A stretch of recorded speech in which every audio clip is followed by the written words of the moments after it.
लेकिन इस विपरीत परिस्थिति में मीना रावत जी ने बड़ी हिम्मत के साथ, बहुत हिम्मत के साथ, आप उनकी परिस्थिति को जानती हैं। 2 साल पहले उनके साथ जो घटना घटी, मैं मंत्रिमंडल को छोड़कर बाहर चला गया कि नहीं कुंवर जी, अगर हल्द्वानी मेडिकल कॉलेज बनेगा तो श्रीनगर मेडिकल कॉलेज भी बनेगा। हमारे बीच में है, जोरदार कार्य के साथ उनका स्वागत करेंगे।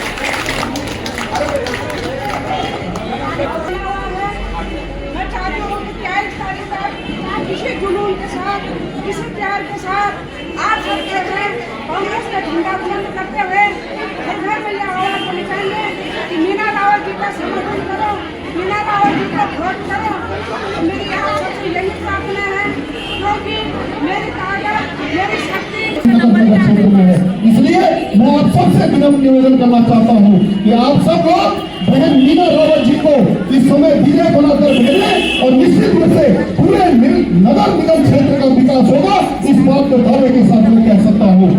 भाई डॉक्टर हरक सिंह रावत जी आज श्रीनगर में नगर निगम के चुनाव प्रचार के तहत आयोजित हमारी इस जनसंपर्क और उसके बाद इस संबोधन में हमारे बीच उपस्थित हमारे सूबे के बहुत ही आदरणीय हमारे प्रदेश अध्यक्ष हमारे अनुज श्री करण लहरा जी, मंचासीन डॉक्टर हरक सिंह रावत जी, मैं आभारी हूँ उनका कि उनके बात करता हूँ और मैं बहुत बहुत मन से धन्यवाद देता हूँ। आप हमारे बड़े भाई हैं और मैं आपसे हमेशा ये उम्मीद करता हूँ कि आप पार्टी के हित में और कांग्रेस जनों के हित में जो तो अभी हो रहा है, लेकिन इससे पहले जो पैदल का कार्यक्रम था, इससे करीब 5 गुना ज़्यादा लोग उस कार्यक्रम में शामिल हुए। तो मीना रावत जी का और हम सबका मनोबल बढ़ाने के लिए आप सबका बहुत बहुत धन्यवाद। अब मेन मुद्दे की बात पर आता हूँ। कांग्रेस पार्टी ने मीना रावत जी को मेयर का प्रत्याशी बनाया है। आप सब जानते हैं मीना रावत जी सामाजिक कार्यकर्ता के साथ साथ राजनीतिक कार्यकर्ता हैं। उनकी निष्ठा कांग्रेस के साथ रही। इससे पहले जब नगर निगम के नगर पालिका के चुनाव हुए पिछली बार, तो तब मीना रावत जी प्रत्याशी के लिए उन्होंने अपना प्रत्यावेदन पार्टी में दिया, लेकिन पार्टी ने किसी अन्य को वो टिकट दिया और जब अन्य को टिकट दिया तो मीना रावत जी शांतिपूर्वक तब से अब तक पार्टी का काम करते आ रहे हैं। आज इतिहास में जाने की जरूरत नहीं है। जिनको हमने मेयर बनाया था वो आज मैं चाहता था कि हमारे साथ रहें, लेकिन ये हमारी कभी होगी कि हम उनको साथ नहीं रख पाया, जो भी वो समझे ठीक है। लेकिन इस विपरीत परिस्थिति में मीना रावत जी ने बड़ी हिम्मत के साथ, बहुत हिम्मत के साथ, आप उनकी परिस्थिति को जानती हैं। 2 साल पहले उनके साथ जो घटना घटी, हमारे बड़े भाई वो आज इस दुनिया में नहीं रहे। अगर वो रहते आज तो मीना रावत जी जितनी मेहनत कर रही है ना, उसकी आधा मेहनत उनको करनी पड़ती। लेकिन चूंकि हमारी भी एक सीमा होती है, हम भी उनको एक सीमा तक साथ दे सकते हैं, लेकिन उनकी जो दिक्कत है उस दिक्कत को झेलते हुए वो अकेले दम पर एक परिवार चलाना, राजनीति देखना, सुबह से शाम तक निकलना, घर में जब साथी होता है तो आधा काम तो वो पढ़ देता है। और मैंने कहा ना, हमारी भी एक सीमा है, हम उस सीमा तक ही उनको मदद कर सकते हैं, हम इस मंच पर आकर उनको मदद कर सकते हैं। लेकिन वो सुबह से अगर गली मोहल्ले में घूम रहे हैं तो हमारी एक सीमा है कि हम सुबह सुबह उनके साथ गली मोहल्लों में नहीं जाते हैं। लेकिन जिस मेहनत के साथ वो कर रही है काम, ये काबिल तारीफ है। और कांग्रेस पार्टी में ऐसे कार्यकर्ताओं की मेहनत के दम पर ही आज कांग्रेस पार्टी इस भारतीय जनता पार्टी पर भारी नजर आ रही है। खास करके यहाँ श्रीनगर में तो आपको निश्चित रूप में भारी नजर आ रही है। ये कोई महिला है जो मेयर प्रत्याशी होने के लायक है, नहीं तो कोई, अगर सभी लगे हैं मेयर बनने के लिए, लेकिन किसी का भाई चलाएगा, किसी का पति चलाएगा। लेकिन अगर मीना रावत जी आपके आशीर्वाद से मेयर बनी तो वो खुद चलाएंगी और खुद मेयर का पद चलाने का मतलब होता है, खुद पद को चलाने का मतलब होता है कि आपकी इच्छा के अनुसार चलना। और जो रिश्तेदारों की इच्छा के अनुसार चलेगा वो फिर उनकी इच्छा के अनुसार चलेगा, आपकी इच्छा के अनुसार नहीं चलेगा। उनके इस राजनीति में रिश्तेदार आप लोग हैं। इसलिए मेरा सभी से ये निवेदन है कि आप सब लोग, बातें बहुत होंगी, हमको अभी मैंने सुना कि भारतीय जनता पार्टी के लोग एक एक आदमी को चुन चुन के कि भैया हाथ जोड़ दे, लेकिन हमारी पार्टी में शामिल हो जाए, अपनी पार्टी में शामिल करा। अरे भाई, जब काम किया है तुमने तो शामिल कराने की जरूरत क्या है? लेकिन काम नहीं किया। और काम क्यों नहीं किया? उन्हीं के कार्यकर्ता का वीडियो जो वायरल हो रहा है, आपने सुना होगा कि ट्रांसफर के लिए भी 2-2 लाख रुपए अपने कार्यकर्ताओं से ले रहे हैं। आज इसीलिए तो कार्यकर्ताओं की दिक्कत पड़ रही है। और ये भी सुना होगा आपने उसी वीडियो में कि नगर निगम के पैसे से भाजपा के नेताओं के घर एसी लग रहे हैं। अगर आप चाहते हो, लेकिन मेरे भाइयों, अगर मैंने ये निस्वार्थ काम किए हैं तो मैं श्रीनगर की जनता से निवेदन करना चाहता हूँ हाथ जोड़ के कि मेरे इन सब कामों को, मेरे इन सब अच्छे कामों को मीना रावत जी पर लगा देना। आप अपने परिवार का प्रत्येक वोट हाथ के निशान पर मीना रावत जी को आशीर्वाद के रूप में देना। मैं ये निवेदन श्रीनगर की जनता से करना चाहता हूँ। और एक बात मैं और कहना चाहता हूँ कि श्रीनगर के लिए या तो गोवियाल जी ने किया या तो हरक सिंह रावत ने किया। श्रीनगर तहसील 97 में उत्तर प्रदेश के समय में हरक सिंह रावत ने बनाई थी। जब गैस तहसील बनाई थी, खोपड़ी तहसील बनाई थी, रुद्रप्रयाग जिला बनाया था, बागेश्वर जिला बनाया था, चंपावत जिला बनाया था, ऋषिकेश तहसील बनाई थी, विकासनगर तहसील बनाई थी। और मुझे आज भी याद है कि मैंने तहसील का उद्घाटन करने के लिए श्रीनगर गोला बाजार में आया था, तो पूरे श्रीनगर में मेरे पर फूलों की बरसात की गई थी 1997 में। ये सेंट्रल यूनिवर्सिटी मान्य अर्जुन सिंह से, जो कांग्रेस के मानव संसाधन मंत्री थे, उनसे मैंने बनाई central university. Srinagar medical college 2003 में नारायण तिवारी जी थे। मैं इंदिरा हृदय से लड़ गया, वो आज इस दुनिया में नहीं है। तिवारी जी आज इस दुनिया में नहीं है।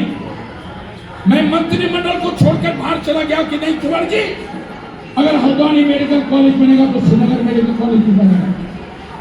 गोवियाल जी नदी जाता था नहाने के लिए या स्विमिंग पूल में जाते थे पानी के लिए। तो मैं इसलिए आज हाथ जोड़ के विनती कर रहा हूं कि मीना रावत जी को आप सब में अपना आशीर्वाद देना है। तैयार है कि नहीं है? हाथ खड़ा करो। तो तैयार है कि नहीं है? हमारे अंदर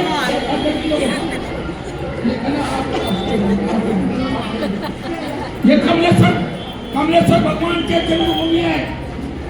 अलग गंगा की मुख्य धारा है ये अलग गंगा।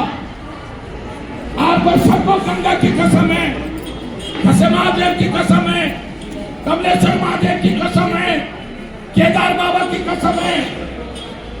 जिसको नहीं करना हाथ पीछे रखे, दिल से करना है। आज कितनी तारीख हो गई? 15। और कब है वोटिंग? कब है? 23 तारीख। आज दिन बाद एक दिन में एक व्यक्ति जो हाथ खड़ा करेगा, एक दिन में वो 5 वोट, 5 पांडवों की तरह 5 वोट तैयार करेगा। ठीक है कि नहीं? तो पहले से उनको नहीं जो नहीं दे रहे थे उनको पटाएगा। ठीक है नहीं? पड़ोस में रिश्तेदारी में तैयार है कि नहीं है? आपका हाथ थोड़ा छोटे से आवाज दे रही। अरे मैंने सुबह की और उधर नारा लगा, तुम पैदल ही चलो, मैं भी साथ। ये बोले इधर उम्र मत बता। मैंने कहा श्रीनगर वालों को बता दूंगा, देहरादून वालों को नहीं बता देना। अरे सच बता दो यार, श्रीनगर तो वही 5-7 घर पर जाएंगे छोड़ती भैया। लेकिन 18 की माँ बेटी इन्होंने लोगों ने मुझे देखा है, इन्होंने मुझे देखा है। 60 साल के लोग मुझे देख रहे, मैं भी सटा गया हूँ। लेकिन नहीं सटाया मैं। जब तक नारे लगाता रहूंगा तब तक सटा होने मेरा स्वास्थ्य कैसे रहेगा? 10-25 साल पहले वैसे देखो होगा आपने। गोवियाल जी, मैंने कल कह रहा था कमलेश्वर मीटिंग पाई थी। अगर कोई मशीन ऐसी हो ना तो नारा जिंदाबाद और मुर्दाबाद के नारे को कैच करने वाली, तो मेरा विश्व रिकॉर्ड बन जाता था। कितने नारे लगाए होंगे मैंने सड़कों पर, कितने नारे लगाए होंगे। कभी किसी मुर्दाबाद, कभी किसी मुर्दाबाद, कभी जिला प्रशासन मुर्दाबाद, कभी किसी की जिंदाबाद। आज तुम्हारी लगा दी जिंदाबाद, कल भाई भी लगा दी जिंदाबाद। और मैं जिसकी जिंदाबाद लगाता हूँ भाई साहब वो आगे बढ़ता है, फिर बता क्या मीना राव की जिंदाबाद तो कर कितनी बार कर दी, पूछो क्यों मीना जी रोज कर रहा हूँ भैया, बोले बोले मैं ये नहीं देखता भीड़ है कि नहीं है।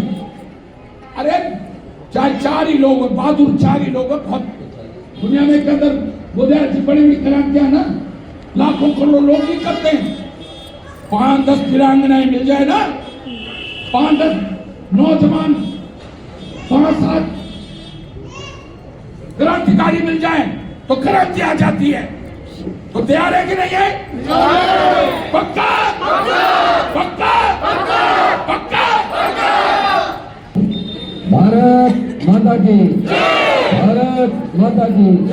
हम उसको लेकिन हकीकत चाहता हूँ पार्टी की ओर से, आजकल एक बार टिकट नहीं मिला तो आदमी नाराज होकर पार्टी छोड़ के भाग जाएगा।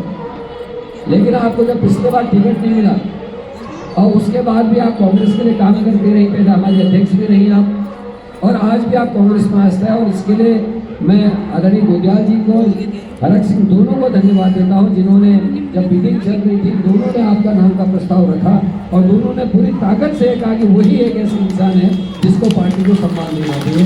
आप दोनों को धन्यवाद देता हूँ। अब यहाँ जो चुनाव में मैं महसूस कर रहा, कल रात में आ गया था रुद्रप्रयाग और बात होती है, पूछ रहा था, आज आते समय महसूस किया, ये चुनाव विशुद्ध रामायण की उस पंक्ति को याद दिलाता है जिसमें जब भगवान राम लड़ने को अंदर आना ही नीचे चले गए, बोले इतनी गरीबी, आंगनबाड़ी की सहायता, और उसने कहा भैया मेरी बेटी को मैंने पढ़ाया नहीं, से गलती हो गई। जब एक माँ ये कहती है कि मैंने अपनी बच्ची को पढ़ाया, आगे भेजा, गलती हो गई, इससे बड़ा दुख और क्या हो सकता है। कह रही थी मैंने अपने कंठोर और अपनी नाक की वो बेच के अपनी बेटी को होटल मैनेजमेंट का कोर्स कराया, और दुर्भाग्य उस बच्ची का माँ बाप की सेवा करने के लिए सोच के नौकरी में गई थी, लेकिन सेवा करने के बदले उल्टा हो गया।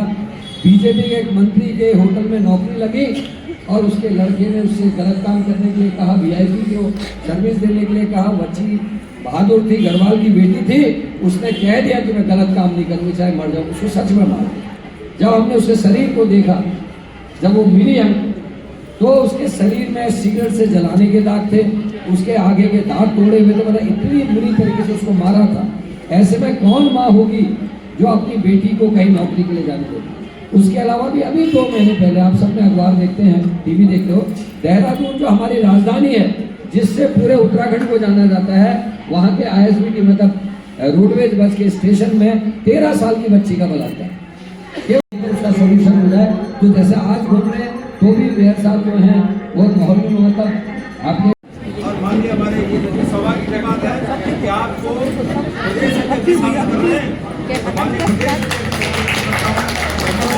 माला पहनाकर